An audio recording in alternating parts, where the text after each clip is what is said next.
الشيطان اللعين الرجيم بسم الله الرحمن الرحيم الحمد لله رب العالمين والصلاة والسلام على أشرف الأنبياء والمرسلين سيدنا وحبيب قلوبنا وطبيب نفوسنا مولانا أبي القاسم محمد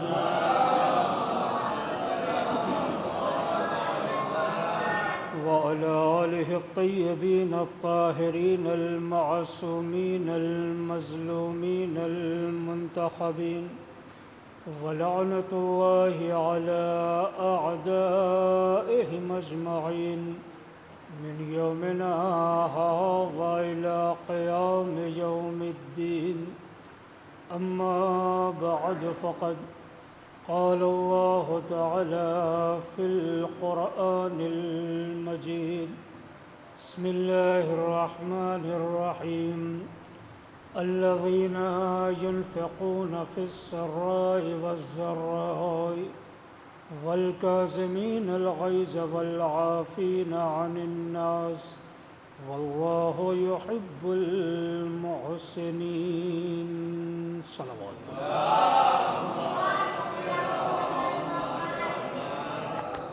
چونکہ مرحومین کے ایصال ثواب کی مجلس ہے لہذا گزارش یہ ہے ایک بار سورہ حمد اور 3 بار سورہ توحید کی تلاوت فرما کر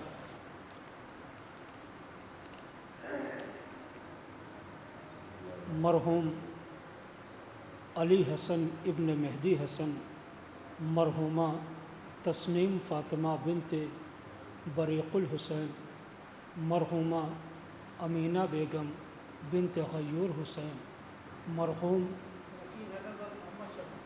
نسیم حیدر ولد محمد شفیق کی روح کو ایسا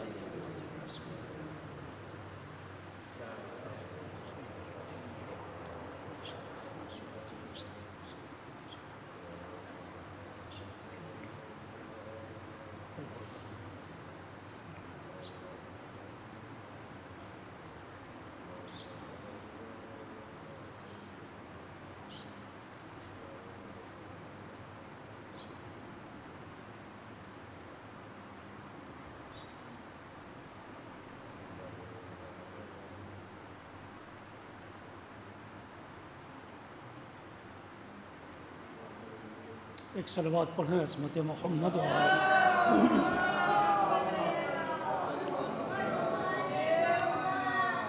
قرآن حکیم میں ارشاد رب العزت ہو رہا ہے الذین ينفقون فی السراء والضراء والکاظمین الغیظ والعافین عن الناس واللہ یحب المحسنین۔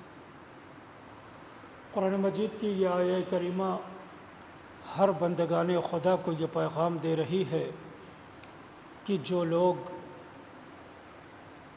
آسانی کے عالم میں اور سختی کے عالم میں اللہ کی راہ میں انفاق کرتے ہیں، اللہ کی راہ میں خرچ کرتے ہیں، اللہ کی راہ میں خیرات دیتے ہیں، والکاظمین الغیظ اور اپنے غصے کو پی جاتے ہیں، والعافین عن الناس اور لوگوں کے گناہوں کو درگزر کر دیتے ہیں، عفو کر دیتے ہیں، انہیں معاف کر دیتے ہیں۔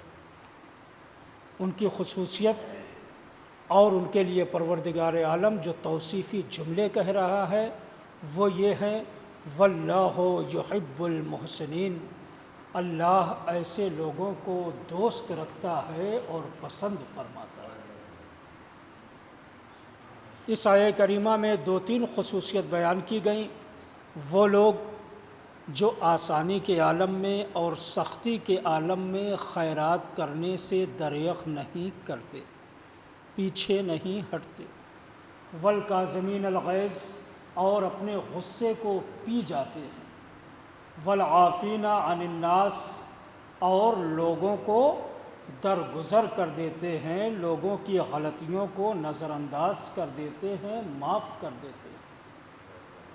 ایسے لوگوں کو اللہ پسند بھی فرماتا ہے اور دوست بھی رکھتا ہے۔ چونکہ آج کی مجلس ایک باپ کی روح کی ترویح کے لیے بھی ہے اور ایک شریک حیات کی ترویح روح کے لیے بھی۔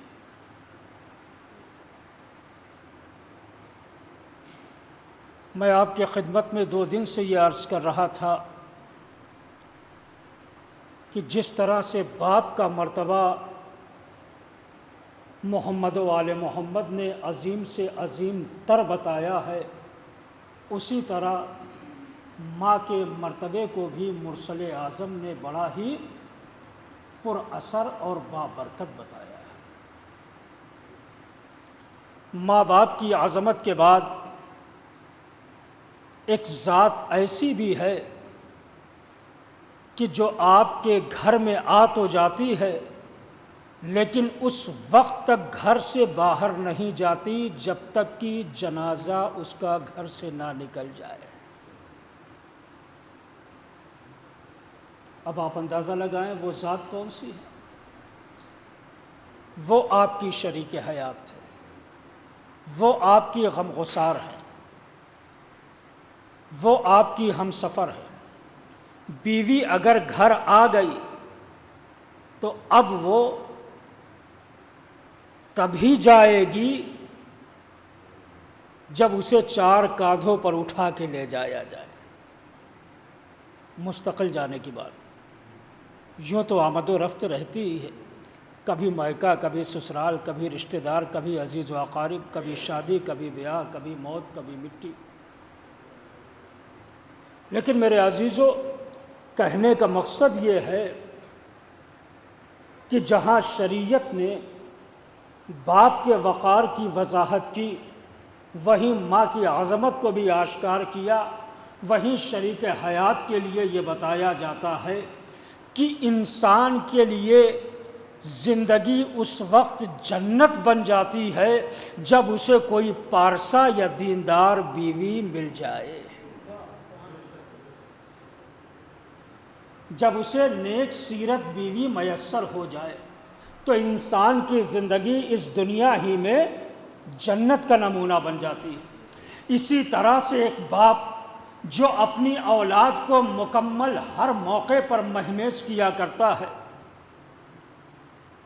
اپنے باپ کی عظمت کو اگر آپ سمجھنا چاہ رہے ہیں تو اس انداز سے سمجھیں کہ ایک ہے صحابی پیغمبر، اللہ نے اسے ایک بیٹا عطا کیا۔ ایک دن بیٹے نے اپنے بابا سے یہ کہا، بابا میں آج یہ چاہتا ہوں کہ آپ کے منہ سے صحابی پیغمبر کے نام سنوں، اصحاب پیغمبر کے نام سنوں۔ باپ نے بیٹے سے کہا، قلم و کاغذ اٹھاؤ، میں تمہیں تحریر کرا دیتا ہوں۔ بیٹے نے قلم و کاغذ اٹھایا، باپ نے بولنا شروع کیا، کہا لکھو ابو بکر، اس نے لکھا۔ اس نے کہا لکھو عمر فاروق، اس نے لکھا۔ کہا لکھو عثمان غنی، اس نے لکھا۔ اس نے کہا لکھو حذیفہ یمانی، اس نے لکھا۔ لکھو عمار یاسر، اس نے لکھا۔ لکھو سلمان، اس نے لکھا۔ لکھو بوذر، اس نے لکھا۔ لکھو مقداد، اس نے لکھا۔ جب لکھتے لکھتے 18 نام ہو گئے تو ایک مرتبہ وہ بیٹا اپنے باپ کی طرف دیکھ کر کہتا ہے، واہ رے میرے بابا، دشمنی کی بھی حد ہوتی ہے، 18 نام ہو گئے لیکن ابھی تک علی کا نام نہیں آیا۔ متوجہ رہے عزیزان محترم، دیکھیے ایک باپ اور بیٹے کی تکرار کیا ہوتی ہے، کیسے ایک دونوں میں ربط ہوتا ہے، ایک سلسلہ ہوتا ہے۔ کیا کہتا ہے بیٹا؟ دشمنی کی بھی حد ہوتی ہے، 18 نام ہو گئے ہیں لیکن ابھی تک علی کا نام نہیں آیا ہے۔ تو باپ نے بھی مسکرا کے بیٹے کو دیکھا اور اسی ٹون میں جواب دیا جس ٹون میں بیٹے نے باپ سے سوال کیا تھا۔ کہا میرے لال تو نے اصحاب کا نام پوچھا ہے، گھر والوں کا نام نہیں پوچھا۔ ایک صلوات پڑھیں حضرت محمد و آل محمد۔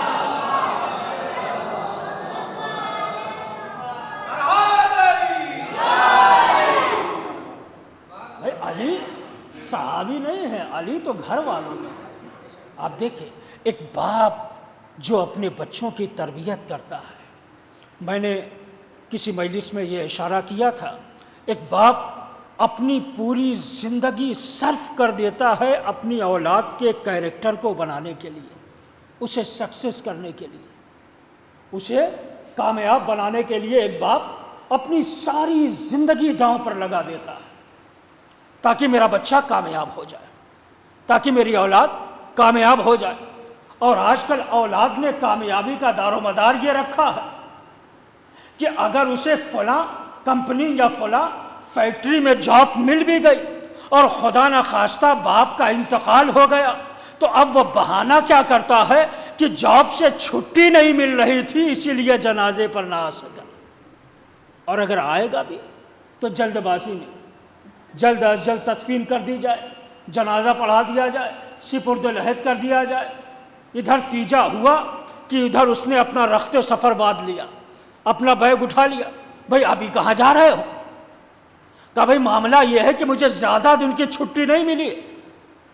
رشتہ دار اس منظر کو دیکھ رہا تھا، اس نے فوراً ہی ایک جملہ کہا نالائق ہو بالکل ایک دم، تمہیں باپ کی عظمت کا اندازہ نہیں ہے۔ وہ باپ جس نے اپنی پوری زندگی کا مکمل حصہ تمہارے کامیاب ہونے کے لیے لگا دیا ہے، آج تمہارے پاس اپنے باپ کو دینے کے لیے 40 دن بھی نہیں رہ گئے ہیں۔ اگر اسی کو کامیابی کہتے ہیں تو اس کامیابی سے وہ ناکامی بہتر ہے کہ جس میں والدین پورے تجھ کو احتشام کے ساتھ اپنے والدین کا سوگ مناتے ہیں، اپنے والدین کے لیے ایصال ثواب اور فاتحہ خوانی کرتے ہیں۔ میرے عزیزو، سکسیس کامیابی صرف اسے نہیں کہتے ہیں کہ انسان صلہ رحمی ختم کر دے، ہمدردی ختم کر دے، محبت ختم کر دے، یہ کامیابی کی دلیل نہیں ہے۔ کامیابی تو اس وقت ہے کہ جب انسان آسمان پر سورج کی طرح طلوع رہے اور زمین پر کیڑے مکوڑوں اور ریگنے والوں پر اس کی نظر رہے کہ میری حدت سے کوئی کیڑا مر تو نہیں رہا ہے، کسی کو اذیت تو نہیں پہنچ رہی ہے۔ یہ ہے کامیابی، کہ آپ کی ذات سے کسی کو اذیت نہ پہنچنے پائے۔ باپ کیا چاہتا ہے؟ میرا بیٹا ڈاکٹر، انجینئر، پروفیسر، لیکچرر بن جائے، یہی تو باپ کی خواہش ہوتی ہے۔ لیکن اولاد کے نخرے، اولاد کی جو خواہشیں ہیں وہ بھی عجیب و غریب ہے۔ ڈاکٹر تو بننا ہے لیکن ایسا ڈاکٹر جو خوب پیسہ حاصل کرے، اب وہ چاہے حلال کے ذریعے سے آئے یا حرام کے ذریعے سے۔ باپ یہ چاہتا ہے کہ میرا بیٹا ڈاکٹر بنے لیکن کڈنی چور ڈاکٹر نہ بنے، متوجہ رہے۔ باپ یہ چاہتا ہے کہ میرا بیٹا ڈاکٹر بنے لیکن ایسا ڈاکٹر جو کڈنی چوری نہ کرتا ہو، ایسا ٹیچر بنے جو پیسے لے کر پیپر نہ آؤٹ کرتا ہو، ایسا وکیل بنے جو رشوت لے کر فیصلے نہ بدلتا ہو، ایسا انجینئر بنے جو ریت میں مٹی نہ ملاتا ہو، ایسا جج بنے جو رشوت لے کر فیصلے نہ بدل دیتا ہو۔ میرے عزیزو، باپ کی خواہش یہ ہے کہ میری اولاد ڈاکٹر بنے، انجینئر بنو، پروفیسر بنے، لیکن شریعت کے دائرے میں رہ کر زندگی گزارے۔ عام ڈاکٹر اگر کھڑے ہو کر پیشاب کر رہے ہیں تو ہماری قوم کا ڈاکٹر کھڑے ہو کر پیشاب نہ کرنے پائے۔ اور عزیزان محترم، باپ کی خواہش تو یہ ہے کہ میرا بچہ صرف پیسے کے لیے ڈاکٹر نہ بنے بلکہ اس کا علم انسانیت کی خدمت کے لیے کام آئے، قوم کی خدمت کے لیے کام آئے۔ اور جب اس انداز سے انسان اپنے علم کو خرچ کرے گا تو اسے دنیا میں بھی کامیابی ملے گی، آخرت میں بھی کامیابی ملے گی۔ ایک صلوات پڑھیں محمد والے۔ علی علی تیرا بھی مولا، علی تیرا بھی مولا، قرآن میں لکھا ہے ہر نقطہ پائے دو دھاری تلوار نہ رہے دری، میرے عزیز قدردان نہ رہے دری،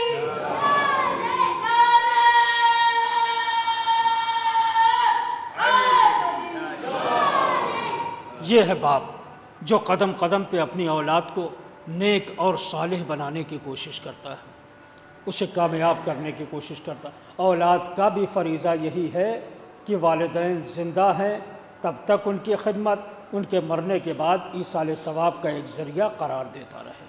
اب آئیے عزیزان محترم، باپ کے بعد ہم پھر اسی شریک حیات کی طرف چلتے ہیں جو ہم سفر بھی ہے، غم گسار بھی ہے، ہمارے سکھ دکھ کی ساتھی بھی ہے۔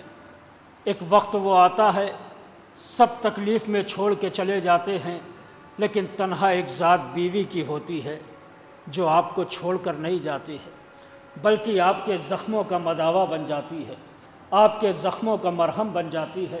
دیکھا شوہر پریشان ہے تو اس کی پریشانی میں خود پریشان ہونے لگتی ہے، لیکن یہ وہی بیویاں کرتی ہے کہ جو دیندار بھی ہوتی ہے اور پاک باز بھی ہوتی ہے۔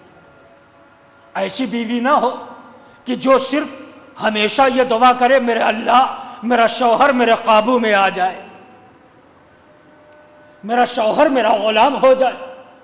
ایسی بیویاں نہیں۔ اب ایسی ہی ایک بیوی تھی، ایسی ہی ایک خاتون تھی جو بڑی پریشان تھی صاحب، اور روز یہ دعا کرتی تھی نماز میں میرا شوہر میرے قابو میں آ جائے، میرا غلام بن کر رہ جائے، دعا کر رہی تھی۔ ایک دن کسی مولوی سے ملاقات ہو گئی اس کی، اور اس نے اپنی یہ دلی خواہش اسے بیان کی، میں یہ چاہتی ہوں کہ میرا شوہر میرے قابو میں آ جائے، تو اس کے لیے مجھے کرنا کیا پڑے گا؟ کہا زیادہ تو کچھ نہیں کرنا ہے، بس تمہیں اس کام کو پورا کرانے کے لیے شیر کے 6 بال لانے پڑیں گے، گیدڑ شریف کے نہیں، شیر کے 6 بال لانے پڑیں گے۔ اب صاحب عورت ہے، اسے شوہر کو قابو میں کرنا ہے، لہذا اس نے کہا کہ ٹھیک ہے کام تو مشکل ہے لیکن میں اسے انجام دوں گی۔ اب جیسے ہی پہلا دن آیا،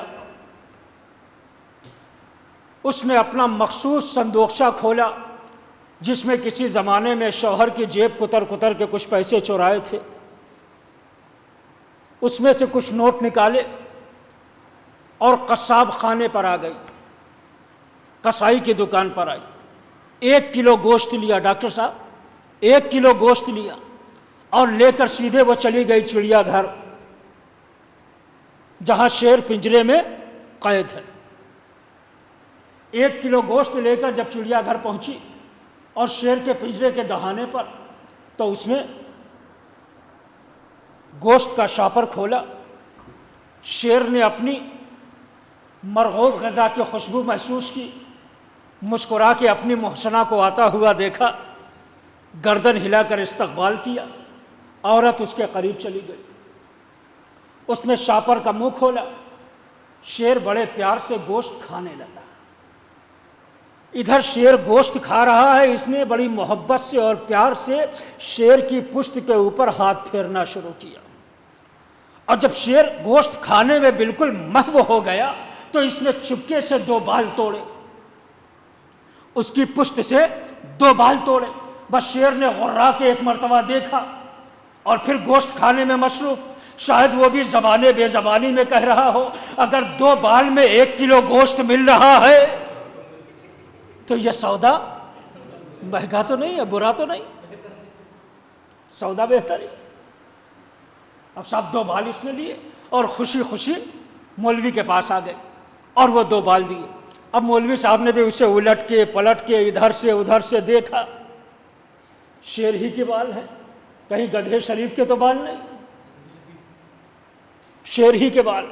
کہا جی سرکار شیر ہی کے بال، کہا ابھی 4 بالوں کی اور ضرورت ہے۔ پھر دوسرا دن آیا، پھر اس نے یہی طریقہ اختیار کیا، کسائی کی دکان پر گئی، گوشت لیا اور لینے کے بعد چڑیا گھر شیر کے کٹیگرے میں، اور جانے کے بعد شاپر کھولا۔ جب شیر گوشت کھانے لگا تو اسے چپکے سے پھر 2 بال توڑے۔ پھر شیر نے زبان بے زبانی میں یہی جملہ کہا اور یہ 2 بال لے کر اور آگے 4 بال ہو گئے۔ اب اس کے بعد تیسرا دن آ گیا، نتیجہ سنیے گا عزیزان محترم۔ اب تیسرا دن آ گیا، اس نے تیسرے دن بھی یہی کام کیا۔ اب جب 6 بال مکمل ہو گئے، یہ خوشی خوشی مولوی کے پاس آئی اور آنے کے بعد کہا دیکھو جو میں نے وعدہ کیا تھا وہ پورا کر دیا ہے۔ بہت مولوی نے الٹ پلٹ کے دیکھا، کہا ہاں بات تو صحیح ہے، یہ شیر ہی کے بال ہے، لیکن یہ بتا آخر تو نے کیا کیسے ہے؟ جملہ سنیے گا، آخر تو نے یہ کارنامہ کیا کیسے ہے؟ شیر جیسے خونخوار جانور کا بال لے کر آ گئی ہے۔ کہا تجھے کیا پتا ہے عورت کی طاقت کیا ہوتی ہے، عورت کا مکر کیا ہوتا ہے، عورت کا فریب کیا ہوتا ہے، عورت کی ریاکاری کیا ہوتی ہے؟ میں نے اپنے مکر میں شیر کو بھی دھوکہ دے دیا ہے، میں نے اپنے پیار کے ذریعے سے شیر کو بھی قابو میں کر لیا تھا۔ ایک مرتبہ چالاک مولوی فوراً ہی تڑپ کے کہتا ہے او مجہول النسب، جتنا پیار تو نے اس خونخوار درندے کو دیا ہے، جس پیار کے ذریعے سے وہ تیرے قابو میں آ گیا تھا، اگر اتنا ہی پیار اپنے شوہر کو دیے ہوتی، ہائے ہائے ہائے ہائے، اگر اتنا ہی پیار اپنے شوہر کو دیے ہوتی تو تجھے کہنے کی ضرورت نہ ہوتی، تیرا شوہر ہمیشہ تیرے قابو میں رہتا۔ اللہ اکبر۔ اب ذرا محسوس کرے عزیزان محترم، اسی لیے ہمارے اور آپ کے صادق آل محمد امام جعفر صادق علیہ الصلوۃ والسلام ارشاد فرماتے ہیں کہ جب بھی کبھی بیوی کا انتخاب کرو، خاتون خانہ کا انتخاب کرو، تو خالی اس کے حسن کو نہ دیکھنا بلکہ اس کے خاندان کو بھی دیکھنا، اس کی پاکیزگی کو بھی دیکھنا، اس کے حسن نیت کو بھی دیکھنا، اس کے کردار کو بھی دیکھنا، اس کے اخلاق کو بھی دیکھنا، اس کی نسل کو بھی دیکھنا۔ اور یہی وجہ ہے عزیزان محترم، ہم تو خالی حسن کے اوپر فریفتہ ہو جاتے ہیں، لیکن معصومین یہ فرماتے ہیں کہ جیسی نسل ہوگی ویسی ہی اولاد سامنے آئے گی۔ اسی لیے تو کہا جاتا ہے خالی اوپر سے حسین حسین چہرے نہ دیکھو بلکہ یہ دیکھو اس دل میں پاکیزگی پائی جاتی ہے یا نہیں، اس دل میں طہارت پائی جاتی ہے یا نہیں، اس دل میں حسن پایا جاتا ہے یا نہیں۔ اگر خالی چہرے کا حسن ہی کافی ہوتا تو زلیخا کا حسن بہت بڑا تھا، لیکن اگر حقیقتاً حسن دیکھنا ہے تو یوسف کا حسن دیکھیں جو باہر سے بھی حسین ہے اور اندر سے بھی حسین ہے۔ ایک صلوات پڑھیں عظمت محمد علیہ۔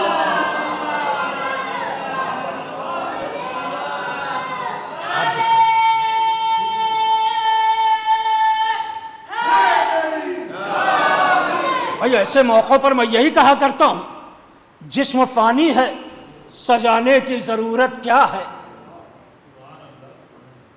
جسم فانی ہے، سجانے کی ضرورت کیا ہے؟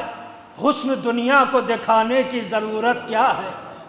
جسم فانی ہے، سجانے کی ضرورت کیا ہے؟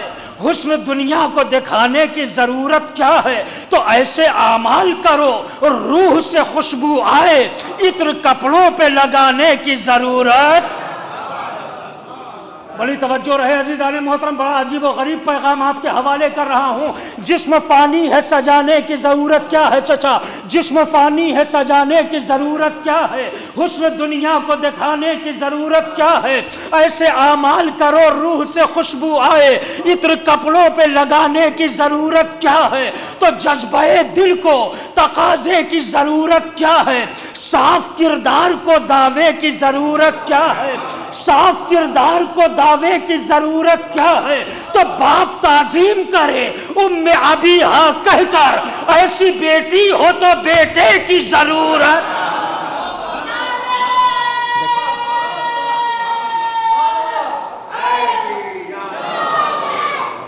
بھئی ہمارا کیا عالم ہے؟ ہمارا عالم کیا ہے کہ ہم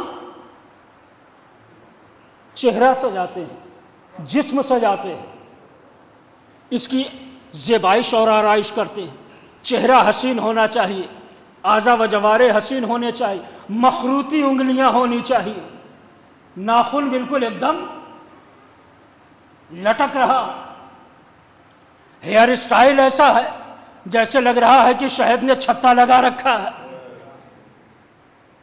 اور اسی کو فیشن قرار دیا جا رہا ہے۔ لباس ایسے ہے کہ عام حالت میں پہنا جائے تب بھی مکروہ ہے، چہ جائے کہ نماز میں پہن کے آیا جا رہا،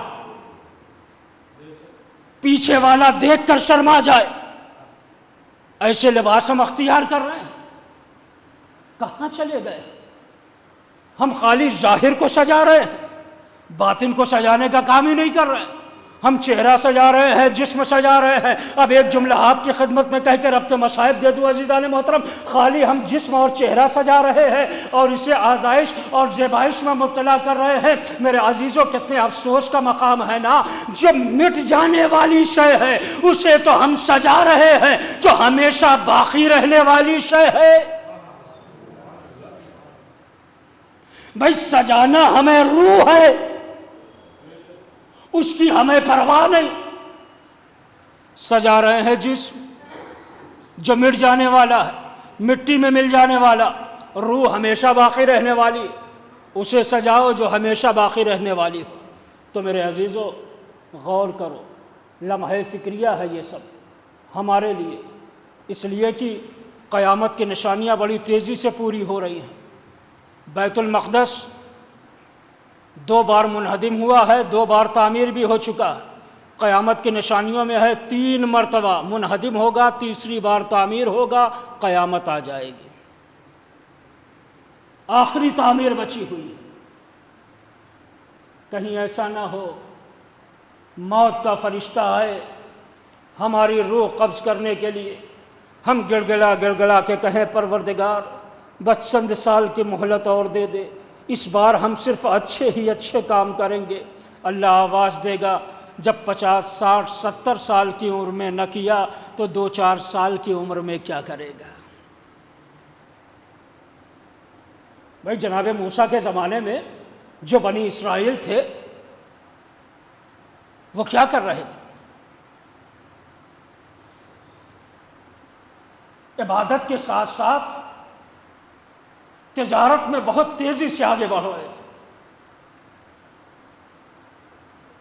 جناب موسیٰ پیغمبر نے جب یہ ماجرا دیکھا کہ وہ تجارت میں فائدہ حاصل کرنے کے بعد بہترین بہترین مکانات بھی بنوا رہے ہیں، تو وحی کی موسیٰ کی طرح، موسیٰ ان کا مال حاصل کرنا یہ غلط نہیں ہے، بھائی ان سے اتنا صرف کہہ دو کہ جو مال ان کے پاس ہے اس میں سے کچھ حصہ فقیروں کے لیے بھی، کچھ حصہ غریبوں کے لیے بھی، کچھ حصہ مسکینوں کے لیے بھی، کچھ حصہ پڑوسیوں کے لیے بھی اللہ کی راہ میں صدقہ کریں۔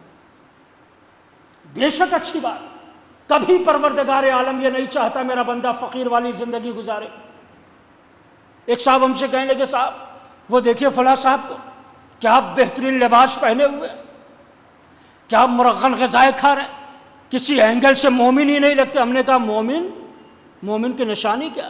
کہا سرکار ہونا تو یہی چاہیے، کپڑے ہوں بس معمولی سے، کھانا بھی ہو بالکل معمولی والا، پیٹ پشت سے ملا ہوا ہو، آنکھوں کے نیچے کالے کالے سے حلقے ہوں۔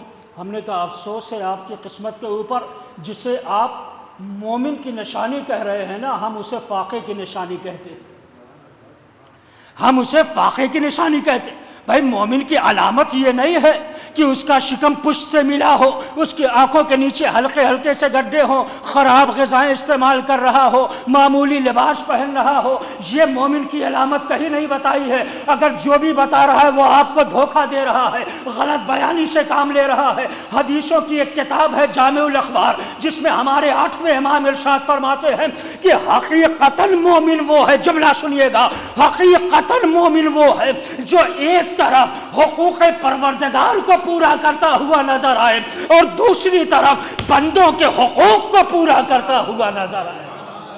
وہ ہے سچا مومن، وہ ہے سچا مومن۔ اس کے علاوہ مومن کی ڈیفینیشن اگر کوئی کچھ اور بتاتا ہے تو غلط بتاتا ہے، وہ مومن کی ڈیفینیشن نہیں ہے۔ میرے عزیزو ابھی بھی وقت ہے، ابھی بھی وقت ہے۔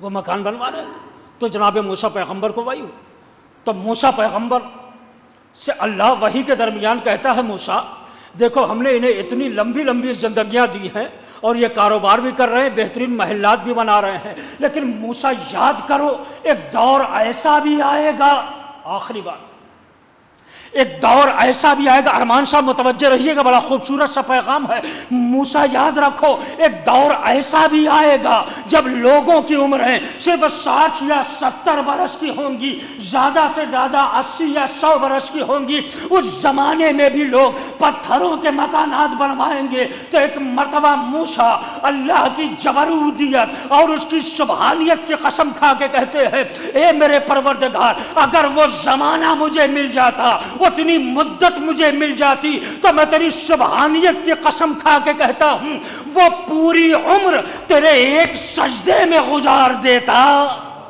اللہ اکبر، وہ ساری عمر تیرے ایک سجدے میں گزار دیتا۔ کیا وجہ ہے کہ اللہ ہمیں دولت دے رہا ہے لیکن ہم اس کا سجدہ کرنا نہیں چاہتے۔ اللہ ہمیں نعمتیں دے رہا ہے اور ہم اس کی عبادت سے دور بھاگ رہے ہیں۔ ایسا نہ ہو کہ رمضان کے بعد یہ صفیں فریادی بن جائیں اور آپ کو آواز دے خدا را خدا را۔ 3 ذات ہیں جو قیامت کے دن فریاد کریں گے اور دنیا میں بھی فریاد کرتی ہیں۔ نمبر 1 وہ مسجد جو تعمیر تو ہو چکی ہو لیکن اس میں نمازی نماز نہ پڑھتے ہوں۔ یاد رکھیے گا، بہت جلدی سے کہہ دیا میں نے، وہ مسجد جو تعمیر ہو چکی ہو جس میں نمازی نماز نہ پڑھتے ہو، وہ یہاں بھی فریاد کرے گی اور قیامت کے بھی دن فریاد کرے گی۔ دوسرے وہ عالم جس کے پاس علم ہو اور کوئی مسئلہ پوچھ نہ رہا ہو، وہ بھی فریاد کرے گا قیامت کے دن۔ اللہ کی عظیم کتاب قرآن مجید گھر کے طاقوں میں رکھی ہوئی ہو اور اس کی تلاوت نہ کی جا رہی ہو، کہیں ایسا تو نہیں ہے ہمارے گھروں میں بھی ایسا ہو رہا؟ اللہ نہ کرے ایسا ہو، اور ہم ہونے بھی نہیں دیں گے۔ ہم اپنی مسجدوں کو غیر آباد نہیں کریں، اپنے قرآن کو صرف طاقوں کی زینت نہیں بنائیں، اپنے عالم دین کو خالی شو پیس بنا کر نہیں محراب میں کھڑا کر دیں گے، بلکہ اس سے مسائل شرعیہ پوچھیں گے، روز مرہ کے مسائل معلوم کریں گے۔ اس لیے کہ میرے عزیزو، یہ منبر، یہ محراب، یہ مساجد جہاں عبادت پروردگار کا سلیقہ بتاتے ہیں، وہی ہمیں مقصد کربلا سے بھی روشناس کراتے ہیں۔ اور جب مقصد کربلا ہمارے پیش نظر آ جاتا ہے تو پھر مولا امام حسین کا وہ آخری سجدہ بھی ہمارے آنکھوں کے سامنے، کہ جب حسین نے اپنی پیشانی زخموں سے چور چور ہو کر خاک کربلا پہ رکھی تھی، زبان پہ صرف اتنا ہی ذکر تھا، سبحان ربی الاعلی و بحمدہ، سبحان ربی الاعلی و بحمدہ، سبحان ربی الاعلی و بحمدہ۔ اللہ اکبر۔ یہاں یہ ذکر رسول کی یاد دلا رہا ہے کہ جب مسجد نبوی میں حضور نماز پڑھا رہے تھے تو حسین کا بچپنا تھا۔ حسین صفوں سے گزرتے ہوئے، نمازیوں کی صفوں کو عبور کرتے ہوئے اپنے نانا کی پشت پر سوار ہو گئے تھے، اور جب تک حسین اپنے نانا کی پشت پر رہے، رسول کی زبان مبارک پر یہی فقرہ تھا، سبحان ربی العالی و بحمدہ، سبحان ربی العالی و بحمدہ۔ روایت میں یہ ملتا ہے عزادارو کہ رسول اسلام نے اس سجدے میں 72 مرتبہ سبحان ربی العالی و بحمدہ کہا تھا۔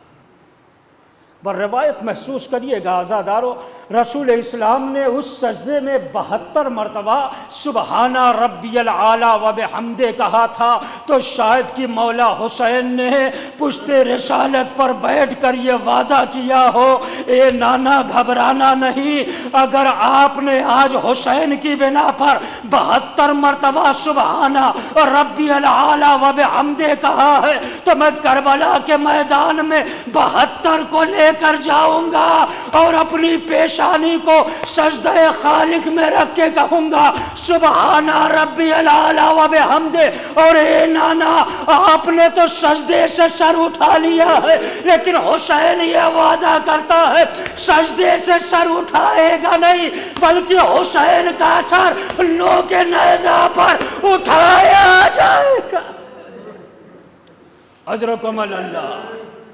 خدا کوئی غم نہ دے عزاداروں سوائے غم مظلوم کربلا کے۔ آپ کی آوازیں گریہ بلند ہو گئی، اللہ ان آوازوں پر رحمت نازل کرے، آپ کے ان آنسوؤں کو رومال سیدہ میں جگہ عنایت فرمائے۔ عزاداروں حقیقت یہ ہے کہ حسین نے سجدے سے سر نہیں اٹھایا تھا بلکہ نو کے نیزہ پر اٹھایا گیا تھا۔ عزاداروں صرف حسین ہی کا سر نہیں ہے بلکہ نو کے نیزہ پر علی اکبر کا بھی سر ہے، علی اصغر کا بھی سر ہے، جناب قاسم کا بھی سر ہے، اونو محمد کا بھی سر ہے۔ عزاداروں سے میں ایک روایت بیان کروں گا، دیکھتا ہوں کون ایسا نوجوان ہے جو رونے پر مجبور نہیں ہوتا ہے۔ بھئی ہم سے یہ کہا جاتا ہے مجلسوں میں جوان نہیں روتے ہیں نا، تو آؤ مسجد زہرا کاشی پور میں آ کر دیکھو نوجوان اس روایت کو سننے کے بعد کیسے تڑپ تڑپ کے رو رہے ہیں۔ عزاداروں نیزوں پر یہ سرہائے شہداء جب چلے ہیں، 11 محرم آ گئی ہے، بے کجاوا اونٹوں پر نبی زادیہ بیٹھی ہوئی ہے۔ 11 محرم کو یہ قافلہ جب ایک گرجا گھر سے گزرا ہے، ایک کلیسے کی طرف سے گزرا ہے، ایک راہبہ عورت باہر آئی، اس نے غور سے ایک ایک سر کو دیکھنا شروع کیا، علی اکبر کا سر دیکھا۔ اجرکم اللہ، اجرکم اللہ۔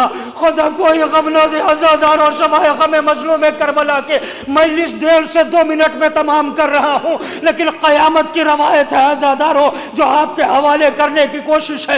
راہبہ نے اپنے گرجا گھر کا دروازہ کھولا، باہر نکلی، اس نے نو کے نیزہ پر ایک ایک سر کو غور سے دیکھا۔ حسین کا سر دیکھا، آگے بڑھ گئی، قاسم کا سر دیکھا، آگے بڑھ گئی۔ نوجوانوں کلیجے پر ہاتھ رکھ لینا، قاسم کا سر دیکھا، آگے بڑھ گئی، اونو محمد کا سر دیکھا، آگے بڑھ گئی، عباس کا سر گھوڑے کی گردن میں لٹکا ہوا دیکھا، آگے بڑھ گئی۔ لیکن عزاداروں قیامت تو اس وقت ہوئی جب اس نے جناب علی اکبر کا سر نو کے نیزہ پہ دیکھا ہے، اپنا گریبان چاک کیا، آستینوں کو سمیٹا، کربلا کا رخ کر کے کہا یا ایھا البدر التمام، یہ 14ویں رات کے چاند، کاش تیرے مرنے سے پہلے تیری ماں مر گئی ہوتی۔ اس جملے کا سننا تھا، لیلا تڑپ گئی، اے راہبہ ایسا نہ کہے، اس جوان کی ماں زندہ ہے لیکن اتنی مجبور، ہاتھ پسے گردن بدھے ہوئے ہیں، ماں بڑی مجبور ہے جو اپنے بچے پہ گریا بھی۔